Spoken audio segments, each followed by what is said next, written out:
Hello guys, അപ്പോൾ നമ്മുടെ ഇന്നത്തെ വീഡിയോ എന്ന് പറയുന്നത് എയർപോർട്ട് ജോലികൾക്ക് വേണ്ടിയിട്ട് സെർച്ച് ചെയ്തുകൊണ്ടിരിക്കുന്ന ഫ്രണ്ട്സിന് വേണ്ടിയിട്ടാണ്. അതായത് ദുബായ് ഇൻ്റർനാഷണൽ എയർപോർട്ട് ഉണ്ടല്ലോ, അതായത് അൽമക്തൂർ ഇൻ്റർനാഷണൽ എയർപോർട്ടിൽ വളരെയധികം ജോബ് വേക്കൻസീസ് വന്നിട്ടുണ്ട്. അതിനെക്കുറിച്ചാണ് നമ്മുടെ ഇന്നത്തെ വീഡിയോ. അപ്പോൾ നമുക്ക് നേരെ വീഡിയോയിലോട്ട് പോകാം. അതായത് അൽമക്തൂർ ഇൻ്റർനാഷണൽ എയർപോർട്ടിൽ HR ഡിപ്പാർട്ട്മെൻറ്റ്, അതുപോലെ തന്നെ ഫിനാൻസ്, പിന്നെ ഫയർ ആൻഡ് സേഫ്റ്റി, അങ്ങനെയുള്ള മിക്ക തസ്തികകളിലും ഇഷ്ടംപോലെ വേക്കൻസീസ് വന്നിട്ടുണ്ട്.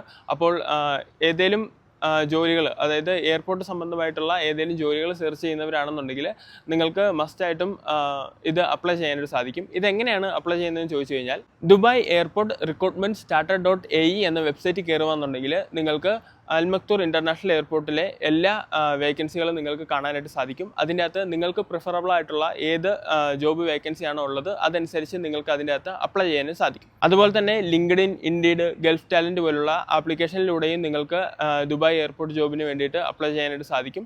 ജസ്റ്റ് നിങ്ങൾ ആപ്ലിക്കേഷനിൽ കയറിയിട്ട് സെർച്ച് ചെയ്ത് നോക്കുക, ദുബായ് എയർപോർട്ട് ജോബ്സ് എന്ന് സെർച്ച് ചെയ്ത് നോക്കുകയാണെങ്കിൽ അതിൻ്റെ അകത്ത് ധാരാളം എയർപോർട്ട് ജോബുകൾ വരും. അതിനകത്ത് നിങ്ങളുടെ ഏതാണോ പ്രിഫറബിൾ ആയിട്ടുള്ള ജോലി അത് ജസ്റ്റ് സെലക്ട് ചെയ്ത് അതിലൂടെയും നിങ്ങൾക്ക് അപ്ലൈ ചെയ്യാനായിട്ട് സാധിക്കും. അപ്പോൾ ഏതെങ്കിലും നമ്മുടെ വീഡിയോ ഇവിടെ വെച്ച് വൈൻഡപ്പ് ചെയ്യുവാണ്. വീഡിയോയെക്കുറിച്ചുള്ള അഭിപ്രായങ്ങൾ ജസ്റ്റ് കമൻറ്റ് ബോക്സിൽ അറിയിക്കുക. എന്തെങ്കിലും ഡൗട്ടും കാര്യങ്ങളൊക്കെ ഉണ്ടെങ്കിലും കമൻറ്റ് ബോക്സിൽ അറിയിച്ചോളൂ ഗൈസ്. അപ്പോൾ എന്നെക്കൊണ്ട് പറ്റുന്ന രീതിയിലുള്ള ഡൗട്ടൊക്കെ ആണെന്നുണ്ടെങ്കിൽ ക്ലിയർ ചെയ്ത് തരുന്നതായിരിക്കും. അപ്പോൾ ശരി, നമ്മൾക്കിനി അടുത്ത വീഡിയോയിൽ കാണാം. അടുത്ത വീഡിയോയിൽ കാണുന്നവരെ ബൈ.